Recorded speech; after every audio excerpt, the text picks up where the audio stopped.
Dan kita tahu betul bahwa ATR, BPN, kemudian juga KPK ini bekerja sama dengan Pemda itu untuk melakukan pilot projecting terlebih dahulu. Ada 3 provinsi yang dipilih, koreksi kalau saya salah, ini ada Sulawesi Tenggara, Sulawesi Utara, dan juga Sulawesi Selatan. Nah, mungkin saya tanya dulu, sebenarnya kenapa 3 provinsi itu yang dipilih? Ini yang memilih KPK dan ATR BPN bersama tentu ya? Itu komitmen, Mbak. Itu yang kami sampaikan ke Kementerian ATR waktu kami diskusi. Jadi mau milih yang mana nih? Yang kepala daerahnya punya komitmen kuat dong gitu. Kenapa? Ya nggak akan jalan kalau nggak ada komitmen. Nah itu yang utama. Ini yang membuat kami di Kementerian ATR BPN kalau terkait dengan 9 program ini, tentu kami yang sebagai pengampunya untuk pelayanan ini semua. Kami di pusat dan di daerah ada tangan-tangan kami melalui BPN di kabupaten kota dan provinsi. Dengan sinergitas ini, dengan semangat kolaborasi ini dan sudah dilakukan di 3 provinsi ini, Sulawesi Utara, Sulawesi Tenggara, Sulawesi Selatan, sudah dilakukan kick off di sana juga. Dan saya mendapatkan laporan dari tim yang melaksanakan ini, alhamdulillah hasilnya juga sangat baik. Kopi sudah ditambah, kursi pun juga sudah ditambah. Narasumber yang tadi saya janjikan sebelum jeda juga sudah hadir di atas panggung bersama kita semua. Saya sapa terlebih dahulu ada Gubernur Sulawesi Selatan, Pak Andi Sudirman Sulaiman. Selamat sore, pagi, siang, sore, Pak Andi. Pagi, siang, sore, Mbak Diana. Oke, sehat Pak. Jauh-jauh datang dari Sulawesi Selatan, kita berikan tepuk tangan mungkin yang nonton juga boleh ya. Terima kasih Bapak sudah hadir memenuhi undangan teman-teman ATR BPN. Kemudian saya juga sapa langsung ada Pak Denny Mangala, Asisten Pemerintahan dan Kesejahteraan Rakyat dari Pemprov Sulut. Terima kasih Pak Denny sudah jauh-jauh datang kemari. Selamat siang Mbak Diana. Terima kasih. Kita berikan tepuk tangan lagi juga. Oke, terima kasih ada Pak Andi dan juga Pak Denny. Di samping itu juga masih hadir bersama kita juga ada Pak Osi dan juga Pak Edi. Semoga belum ngantuk dan belum bosan karena sudah ada kopinya. Masih kuat. Aman. Saya yang nggak kuat kayaknya Pak kalau sudah coba. Oke, sebelum kita bahas yang secara lebih terperinci, teknis, sebelum tadi Pak Andi dan juga Pak Denny datang, ini kita sebenarnya sudah banyak bicarakan soal Pemda ini menjadi motor utama, jadi eksekutor dari 9 program kerjasama ATR BPN dan juga KPK. Saya mau mungkin Pak Denny dan juga Pak Andi cerita terlebih dahulu soal bagaimana pemerintah daerah dilibatkan di sini. Mungkin dari segi kunjungan, bagaimana Pemda diajak bicara soal 9 praktik kerjasama ini. Mungkin dari Pak Denny dulu, boleh? Oh iya, baik. Yang pertama memang pada bulan Mei yang lalu, ya, atas inisiasi dari Kementerian ATR BPN dan KPK, nah, sudah dilaksanakan rakor di Sulawesi Utara. Sudah ada rakornya. Nah, rakor ini dihadiri oleh Bapak Gubernur, termasuk Bupati Wali Kota se-Sulawesi Utara hadir semua, Pak. Kemudian ada BPN juga hadir di sana. Nah, di sana itu sudah ditandatangani komitmen bersama dari semua kepala daerah, termasuk BPN, untuk implementasi 9 program ini. Dan ini sampai saat ini Bapak Gubernur terus memonitor implementasi di 15 kabupaten kota yang ada di Sulawesi Utara. Nah, ini tentu langkah yang sangat strategis yang diinisiasi oleh Kementerian ATR, BPN, dan KPK dalam rangka mewujudkan good governance. Dan ini tentu sebagai pemerintah daerah, baik provinsi maupun kabupaten kota, kita tentu sangat mendukung untuk implementasi 9 program ini. Oke, meskipun tugasnya artinya bertambah, tapi disambut baik karena itu tentu mewujudkan good governance tadi. Iya, karena untuk kebaikan bersama gitu.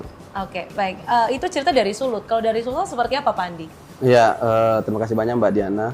Saya sampaikan bahwa kami tentu pertama mengucapkan terima kasih banyak kepada Kementerian ATR BPN dan juga KPK, Korsub, Pak Direktur yang senantiasa dan juga memilih Sulawesi Selatan sebagai salah satu piloting project untuk percepatan 9 program ini.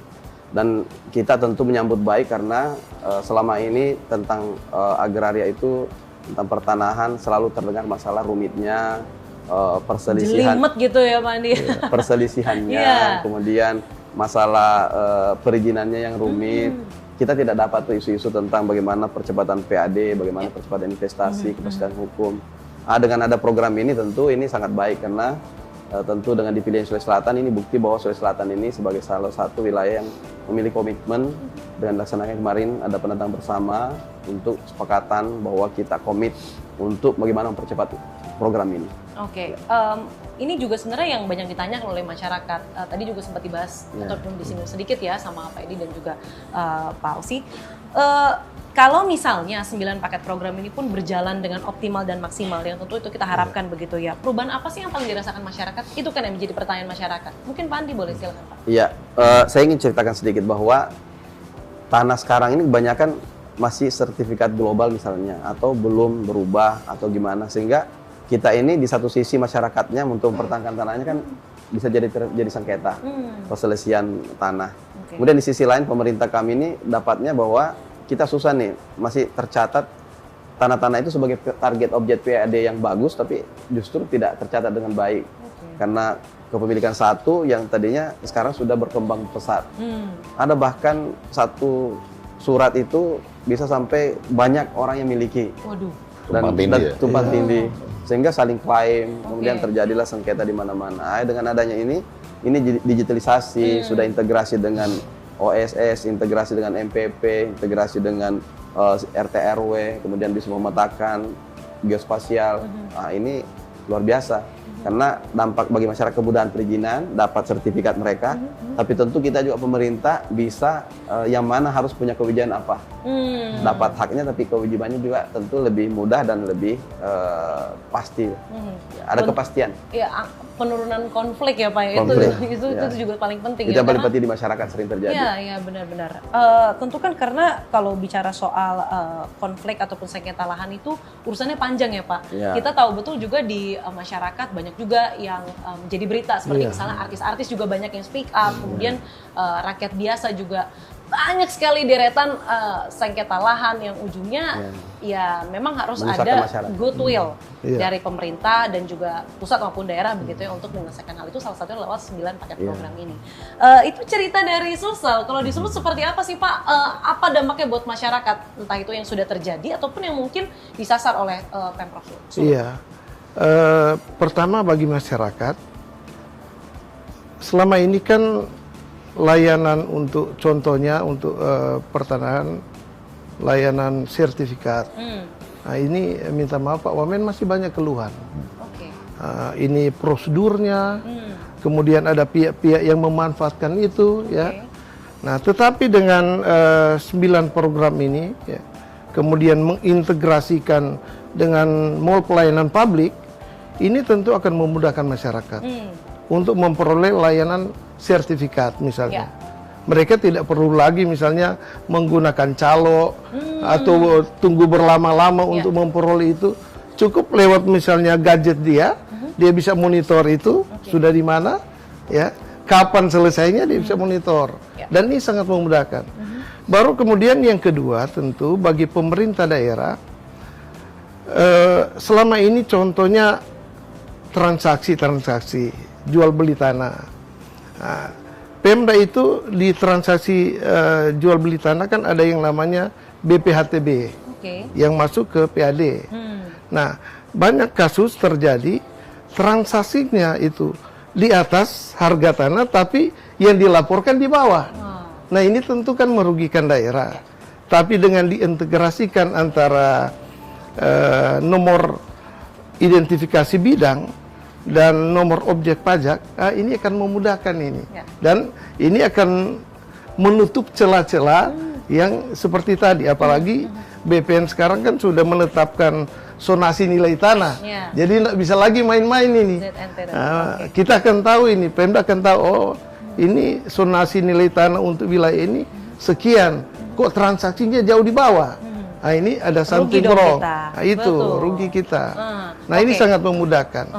Kemudian yang ketiga tentu bagi investor, dengan diintegrasikannya antara OSS dan RDTR ini tentu akan memudahkan investor untuk nanti dia akan menanamkan investasi di daerah. Dia akan tahu, oh ini tanah ini clear and clean dia. Kemudian dia akan tahu, oh ini tanah ini zonasinya nilainya sekian. Anda bisa dipermainkan lagi. Ini program ini intinya sangat membantu bagi pemerintah, bagi investor, termasuk bagi masyarakat. Menimbulkan rasa aman bagi masyarakat maupun juga investor. Iya. Karena itu penting sekali untuk menggerakkan roda ekonomi di daerah-daerah. Betul. Oke, tentu kan ini bukan hal yang mudah begitu. Tapi ini bukan baru dilakukan. Tadi Pak Wamen juga menyampaikan ini sebenarnya program sudah terus dilakukan, tapi 9 ini dikerucutkan untuk menjadi atensi di 3 provinsi pilihan tadi. Saya mau tanya dulu, kendalanya ketika komitmen itu dilakukan, ini menjadi atensi besar, ada tidak hambatan yang mungkin dilakukan ataupun dihadapi oleh teman-teman di daerah? Mungkin dari Pak Andi? Yang dihadapi biasa memang kita itu persoalan karena ini lintas sektor ya. Terkait misalnya penyelesaian lahan-lahan aset ataupun ada tentang agraria ya. Ini kita ini sudah ada solusi, salah satunya sini GTRA.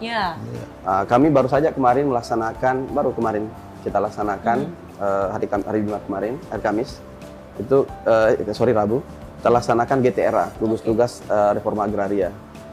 Saya yang pimpin langsung, ada kejaksaan, kemudian ada kita undang juga dari Forkopimda, kepolisian dan Kodam bahkan kita libatkan, kemudian dari pertanahan hadir semua untuk membahas 2 area yang menjadi target yang sangat strategis dan menjadi aset yang tidak jelas kepemilikannya tapi tercatat di KIB kami, di aset kami. Terus ada juga yang menjadi dipakai pendapatan orang lain tapi tidak masuk ke kami penghasilannya. Dari gugus tugas GTRA itu menghasilkanlah rekomendasi-rekomendasi dan sudah ada solusi dari rekomendasi itu untuk ditindaklanjuti BPN. Dan Kakanta BPN Kota Makassar akhirnya sangat setuju dan ini sangat mudah lagi. Tinggal dikerucutkan, tinggal kita daftarkan kembali untuk KIB-nya, nomor asetnya, kemudian penguasaan fisik, itu sudah cukup untuk kemudian diterbitkan hak pakainya. Ini salah satu program dari 9 itu ada GTRA, yang kemudian sebagai penyelesaian konflik, dan ini kita sudah lakukan untuk 2 objek untuk tahun bulan ini. Dan ini kita terus akan melaksanakan per setiap minggu. Rencananya 1 minggu pertama untuk konsep kayak notulensi lah ya. Kemudian setelah itu baru rapat untuk rekomendasinya. Baru itu kita kirim. Nanti kita sasar lagi kayak seperti tanah-tanah yang luas konflik untuk lainnya, Pak. kayak seperti usaha-usaha yang besar ribuan hektar. Kita juga masukkan kadang-kadang tidak dipakai, terus terlantar sudah puluhan tahun nggak ada solusi, memiliki hak perdataan tapi sudah tidak lanjut. Nah, inilah kita akan bawa ruang-ruang rapat-rapat GTRA, sehingga itu sebuah pendapatan potensi investasi yang kuat. Kami sebagai provinsi ini sangat luar biasa kalau ini kita kemudian tindak lanjuti dan akan kembali ke negara. Iya, betul. Dan inilah sebenarnya ya Pak Wamen ya yang ditekankan bahwa optimalisasi GTRA itu bisa berjalan untuk mengkomunikasikan tadi ya. Tadi Pak Edi kan menyampaikan komunikasi ini adalah kunci. Satu waktu tapi kan suka jarang ngobrol gitu. Benar nggak tuh Pak Edi sama Pak Dedi? Benar ya? Nah, sehingga GTRA ini jadi suatu wadah begitu ya untuk penyelesaian konflik dan memaksimalkan tadi pendapatan dan potensi investasi tadi ya. Apalagi didampingi langsung dari Pak Wamen. Ya kita terus terang Mbak Diana senang dengar success story, walaupun ini program awal tapi langsung seperti Gubernur Sulsel langsung memahami bagaimana GTRA ini sangat berpengaruh dan ternyata betul pada saat ini dilakukan bisa mencarikan solusi. Ya mungkin tidak semua akan bisa diselesaikan dengan cepat, tapi paling tidak kita cari lagi prioritas mana yang ingin diselesaikan, forumkan lagi dengan GTRA sehingga semuanya punya kebebasan untuk berpendapat, apa pandangan-pandangannya disimpulkan nanti dijalankan oleh yang hadir di situ. Jadi ini GTRA lalu integrasi NIBNOP. Jadi saya pikir inilah semangat akselerasi yang ingin kita lakukan dan ingin kita capai dari program ini. Tadi kan baik dari Pak Denny dan juga Pak Andi menyampaikan ini penerimaan kita ataupun potensi investasinya itu cukup berdampak loh. Mungkin bisa digambarkan secara nyata, mungkin Pak Denny terlebih dulu soal sebenarnya seberapa 9 program ini bisa menyederhanakan administrasi sehingga berdampak pada pendapatan daerah. Mungkin ada angkanya Pak, bertambah berapa atau mungkin potensi yang dilihat. Silakan Pak Denny. Iya, memang kalau menyebut angka kan kita masih hitung-hitungan. Tentu karena masih karena berjalan. Karena kan baru kita komitmen bersama di bulan Mei ya. Tapi sebelum itu tentu memang saya harus sampaikan setelah rakor itu kita kan potret di Sulawesi Utara untuk integrasi program yang tadi Pak Wamen sampaikan itu harus ada mall pelayanan publik. Nah, Kita di Sulut ada 9, jadi kita masih ada target 6 ke depan Pak Wamen. Dan Bapak Gubernur, Bapak Majen TNI Purnawirawan Julius Silvanus itu mengendorse Bupati Wali Kota untuk secepatnya itu menyiapkan itu. Ya, supaya nanti juga ini kan akan memudahkan masyarakat. Nah, ke depan tentu setelah semua ini terwujud, kita harapkan itu PAD masing-masing daerah, baik kabupaten kota maupun provinsi, dia akan meningkat. Seberapa besar itu, ini masih dalam hitung-hitungan karena baru dimulai ini, gitu. Oke, baiklah. Mungkin saya beralih ke Pak Edi. Takutnya Pak Edi ngantuk nih, kebanyakan dirinya nih nanti ya. Serius Saya ini. mention dulu. Serius mendengarkan nih. Pak Edi mengawasi dan mengamati. Porsinya ya. Oke, Pak Edi, ini kan sudah disampaikan 9 praktik kerjasama ini, kemudian praktik di lapangannya juga, alhamdulillah puji Tuhannya teman-teman di daerah di 3 provinsi ini sudah memahami, satu kepala, satu pikiran. Menurut Anda, setelah ini harus ada apa? Kan Anda di luar mengawasi begitu ya, harus ada percepatan seperti apa yang dilakukan supaya teman-teman di wilayah ini juga, tadi ada kendalanya beberapa begitu ya, yang sebenarnya harusnya bisa diselesaikan dengan komunikasi, yang harus dilakukan supaya semakin menambah pendapatan daerah dan lain sebagainya. Jadi kita bicara impact ya, atau mungkin bahasa ininya apa sih yang mendapatkan keuntungan seperti apa sih kan gitu kan ya. Terlebih yang ini udah ada yang berjalan, mungkin KPK teman-teman KPK sudah ada input tambahan begitu untuk teman-teman di daerah. Nah kalau kami melihatnya begini Mbak, tadi Pak Gubernur Pak Andi, Gubernur Sulsel sudah menyampaikan bahwa dengan GTRA udah langsung merasakan nih. Selesai itu masalah. Ternyata dirapatkan bersama yang mohon maaf selama ini mestinya tanpa program ini pun harusnya dari dulu sudah bisa dilaksanakan kan gitu ya. Nah tapi kalau kami melihatnya dari sudut pandang yang lain. Yang pertama adalah mudah-mudahan kami harus membandingkan nih Mbak ya, tadi Pak Wamen sampaikan baru kemarin kan belum bisa kita lihat nih. Tapi kalau kami konsennya adalah pengaduan masyarakat nantinya. Nah, pengaduan masyarakat yang selama ini sering mengadukan adanya pungli, adanya pemerasan. Nah, mohon maaf ya kan seperti itu kan ya. Nah, kami akan lihat nanti ada penurunan nggak. Nah, itu akan menjadi impact atau hasil yang dari sudut pandang kami ya. Mungkin dari Pak Gubernur mungkin akan melihat dari sudut pandang investasi nantinya. Dengan transparansi pasti investasi akan meningkat kan itu kan ya. Tapi kepentingan kami atau dari sudut pandang KPK adalah ada nggak nih penurunan tingkat korupsinya nih nanti di 3 provinsi ini gitu loh. Khususnya adalah korupsi di tadi suap, pemerasan dan juga mungkin bahasa umumnya pungli lah ya. Tapi suap, pemerasan, gratifikasi kalau bahasa undang-undangnya. Nah terus setelah itu adalah tentunya adalah masyarakat merasa dimudahkan nggak, kan gitu kan ya, dimudahkan nggak. Tadi bahasanya memang kami lebih mengistilahkan selama ini ada di ruang-ruang gelap. Pengurusan mungkin dalam konteks ini kita bicara pertanahan ya, mungkin secara luas mungkin ada juga, tapi kita bicara pelayanan pertanahan, masyarakat itu banyak yang gelap bagaimana ngurus tanah ini. Akhirnya datang ke tadi yang Pak Asisten tadi sampaikan ke calo atau apa gitu kan ya. Nah, mudah-mudahan dengan ini nanti transparansinya dapat, masyarakat bisa mendapatkan keuntungan. Tapi kan susah di situ kita ukur kan ya. Tapi paling-paling Pak Gubernur yang bisa mengukur sendiri nantinya dari investasi, dari pengamanan aset, dari itu mungkin. Nah, dari teman-teman kalau dari kami sih itu Mbak, nanti dari pengaduannya turun nggak? Nah, kalau pengaduan turun berarti sukses nih program ini nantinya. Artinya kalau KPK bisa duduk santai ngopi tanpa mendengar aduan sana sini, itu artinya ada keberhasilan. Kerjaan makin dikit itu sukses loh. Dan kita harapkan begitu ya Pak ya. Kita harapkan begitu. Oke, saya mau mention sedikit soal pungli. Ini karena suatu hal yang menjadi concern masyarakat. Mungkin Sobat ATR BPN juga menaruh concern di sini. Saya mau tanya ke teman-teman daerah, sebagaimana 9 program kerjasama ini bisa menurunkan celah-celah pungli itu, Pak?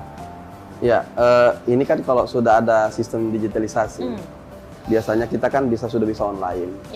Kemudian kita sudah mall pelayanan publik sudah ada semua di kabupaten kota. Bahkan kami provinsi sudah punya juga mall pelayanan publik sistem digitalisasi.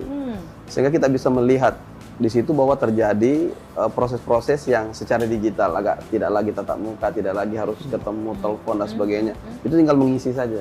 Dan kemudian seperti ini akan terjadi percepatan. Misalnya OSS ini kita 7 hari langsung sendiri jalan. Setuju tidak setuju jalan dia. Kalau area-area yang tidak beresiko.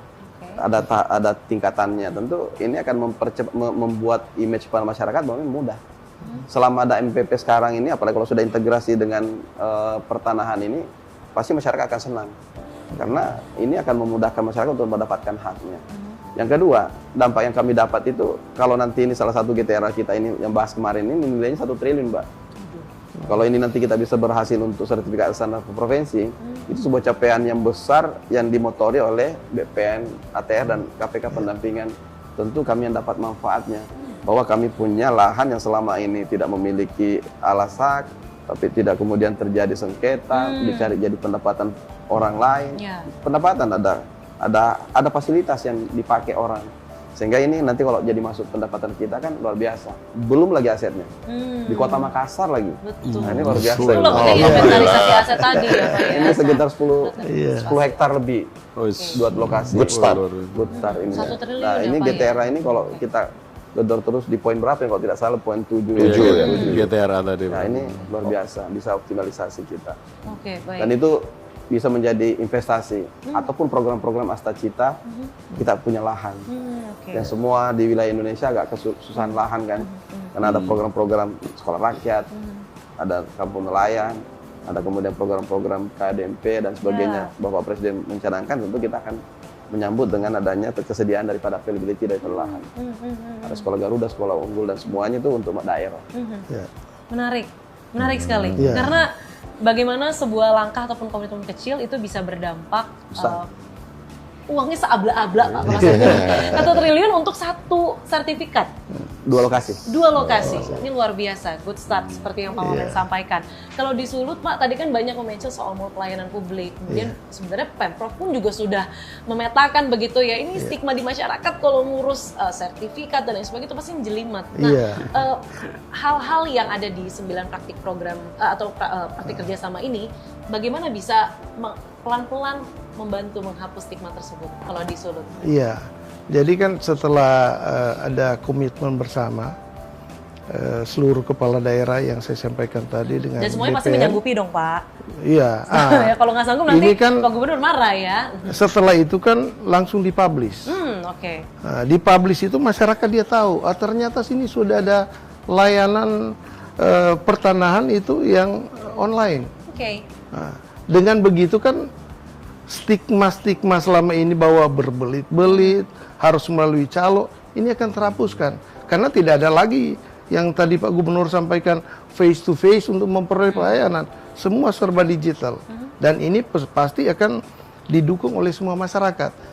Ini kan tugas kita adalah membangun public trust. Langkah strategis dari BPN, ATR sama KPK ini adalah upaya untuk mewujudkan public trust itu. Oke, baik. Itu. Karena fakta membawa pada kebenaran, kebenaran membawa pada trust itu, ya, kepercayaan itu. Dan itu yang sedang dibangun lewat ini yang sementara dibangun, betul. Terakhir, kita masuk ke closing vision ataupun hal-hal yang mungkin akan dilanjutkan ke depannya, yang tentu sudah baik ini. Kalau misalnya kerjasama ini berhasil lah, katakanlah 3-5 tahun ke depan, seperti apa tata kelola pertanahan dan juga iklim investasi yang ingin Bapak-bapak ini sebagai pemimpin di daerah masing-masing ingin Anda lihat di wilayah Anda masing-masing? Dari Pak Andi dulu silakan. Kita berharap ketika pelaksanaan ini akan kemudian terjadi kemudahan-kemudahan masyarakat, ada kepastian terhadap pembangunan, investasi, dan kemudian pendapatan-pendapatan bagi kami. Termasuk masyarakat kami juga tidak segan-segan lagi untuk investasi untuk membangun baik secara persorangan maupun secara korporasi. Yang kedua, kami berharap bahwa yang selama ini sudah terjadi konflik, sudah ada solusi-solusi karena pemetaannya jelas. Apalagi kalau sudah berbasis geospasial ya, ini per 5.000. Satuan ini sudah semakin jelas, clear, bisa melihat sampai yang paling detail. Sudah ada RDTR, rencana detail tata ruangnya sudah jelas. Bahwa mereka ini bisa melihat sampai yang sekecil-kecilnya untuk daerah mana peruntukan apa, dan pemiliknya siapa. Kemudian itu kan semuanya bernilai uang, karena kekayaan negara termasuk daerah ada dua sisi, baik uang maupun aset. Ya. Kalau kami tidak bisa memiliki banyak uang dalam bentuk money cash-nya, cash in itu, maka aset yang banyak juga termasuk adalah harus dikelola. kelola. Kalau sudah jelas status legal standing-nya, maka dia akan menjadi sebuah aset kekayaan yang kemudian menjadi kepercayaan untuk melaksanakan sebuah program-program pembangunan, dan ini akan menjadi neraca kami akan bagus ke depannya. Sehingga kami juga sebagai daerah itu bahwa memiliki kekuatan-kekuatan ekonomi karena ditopang dengan kekayaan yang lebih kuat, seperti itu. Tentu kekayaan itu yang nantinya juga berdampak pada kesejahteraan masyarakat itu sendiri, karena digunakan dari dan untuk masyarakat. Ya, karena masyarakat sekarang kan, kita tahu lah masyarakat banyak disibukkan dengan hanya mempertahankan tanahnya sendiri. Nah, ini kan jangankan tanah negara ya, tanah-tanah pribadi saja ini juga sangat rumit, balik nama dan sebagainya. Ini kemudahan-kemudahan seperti ini tentu sangat baik karena sudah jelas siapa memiliki yang mana. Oke, baik. Kita harapkan transformasi itu ada di Sulawesi Selatan. Ya, silakan dari Sulawesi Utara hari ini. Untuk Sulawesi Utara, pemerintah pusat kan sudah menetapkan 2 kawasan ekonomi khusus di Sulawesi Utara. Satu itu namanya Kek Likupang. Itu Kek Likupang itu adalah kek pariwisata super prioritas dari 5 di Indonesia. Nah, salah satu itu di Sulawesi Utara di Kek Likupang. Yang kedua itu namanya Kek Bitung. Nah, ini 2 kek ini adalah pusat pertumbuhan ekonomi baru di wilayah Sulawesi Utara. Nah, tentu dengan implementasi 9 program dari ATR BPN dan KPK ini tentu akan makin menciptakan iklim investasi yang kondusif di Sulawesi Utara, terutama dalam rangka menumbuhkan 2 kek ini supaya dia makin geliat lagi ini, makin berkembang bagus untuk peningkatan ekonomi di Sulawesi Utara yang dampaknya akan dirasakan juga oleh masyarakat Sulawesi Utara. Dan itu yang menjadi visi Pak Gubernur, memajukan Sulawesi Utara. Sulawesi Utara maju, sejahtera dan berkelanjutan di pintu gerbang Asia Pasifik. Amin, amin paling serius Pak itu untuk Amin. itu ya. Oke, saya mungkin beralih ke Pak Edi terlebih dahulu, nanti Boleh. Pak Osa sebagai penutupnya ya Pak, boleh silakan Pak. Harapannya ketika, kalau tadi kan di daerah masing-masing, tentu harapan KPK 3-5 tahun ke depan untuk 9 program kerjasama ini. Jadi yang pertama tentunya langkah berikutnya Mbak ya. Jadi dengan di-trigger oleh 3 provinsi ini diharapkan next ke provinsi yang lain. Itu tentunya ya. Dengan next ke provinsi yang lain, mungkin masing-masing provinsi ya mudah-mudahan sih tadi Pak Gubernur memberikan contoh ya, bisa dengan konteks yang baik ya Pak ini ya Pak ya. Itu jadi mendapatkan hasil yang ya sesuai kondisi daerah masing-masing lah ya, karena kan pasti berbeda-beda kan kondisinya. Nah, dari sisi kami tentunya harapan yang paling utama adalah meningkatnya pelayanan publik dan juga meningkatnya pengelolaan aset, khususnya aset tanah ya. Yang ini yang paling penting Pak, yang bebas dari tindak pidana korupsi. Nah, itu fokus di kaminya. Jadi manfaat ya mudah-mudahan benar-benar dinikmati atau dirasakan oleh pemerintah daerah dan khususnya masyarakat secara umum. Tapi kalau dari kami concernnya mudah-mudahan pelayanan kepada masyarakat, pelayanan publik kepada masyarakat dan juga pengelolaan aset tanah bebas dari tindak pidana korupsi. Itu Mbak.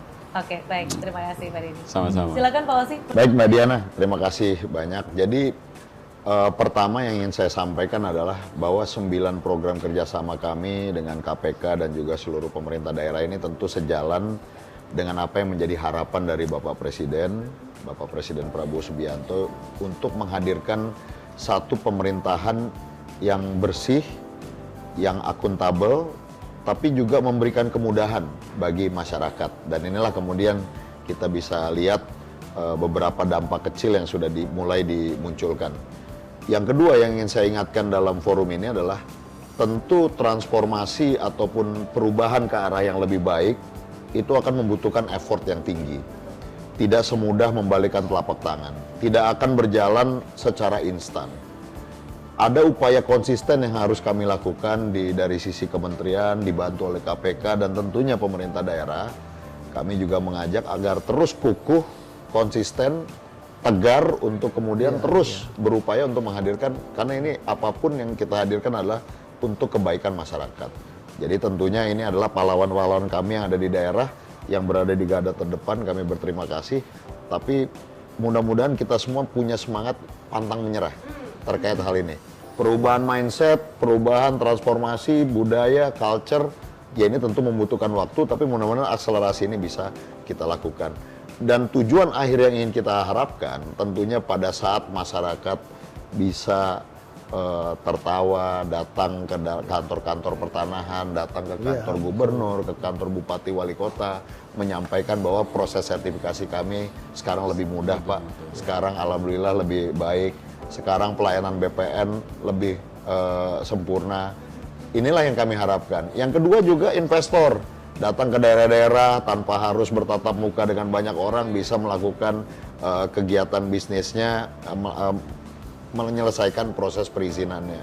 Termasuk pemerintah daerah bisa menata aset-asetnya, bisa mendapatkan PAD yang lebih banyak untuk kemudian melayani masyarakatnya masing-masing. Nah, itulah tujuan akhir yang tentunya ingin kita lihat. Kalau itu bisa tercapai, ditambah bonus yang sangat tinggi, bisa meminimalisir adanya tindak pidana korupsi, yaitu semakin sempurna. Itulah yang akan membuat Kementerian ATR BPN merasa bahwa program ini alhamdulillah bisa berhasil, dan begitu pula dengan KPK. Jadi kami titip kepada teman-teman di daerah, Pak Gubernur, Pak Asisten, terus bersemangat, jangan pantang menyerah, Pak. GTRA pun nanti pasti ada tantangan dan juga cobaan-cobaannya, tapi kita harus tegar gitu ya, dan berusaha untuk semua permasalahan insya Allah ada solusinya. Saya pikir itu dari saya, Mbak Diana. Semangat pantang menyerah, karena hal yang benar dan baik belum tentu mudah dilakukan ya, Pak. Betul, ya? betul. Oke.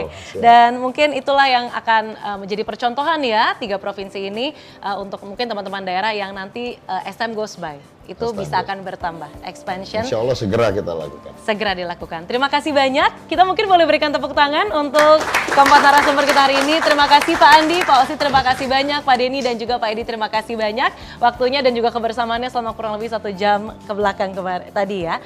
Oke, terima kasih banyak Sobat ATR BPN sudah menyimak dari tadi atas kebersamaan Anda. Kita jumpa lagi di podcast ATR BPN berikutnya. Saya Diana Valencia pamit, sampai jumpa. Thank you, Pak Gubernur. Terima kasih banyak. Terima kasih.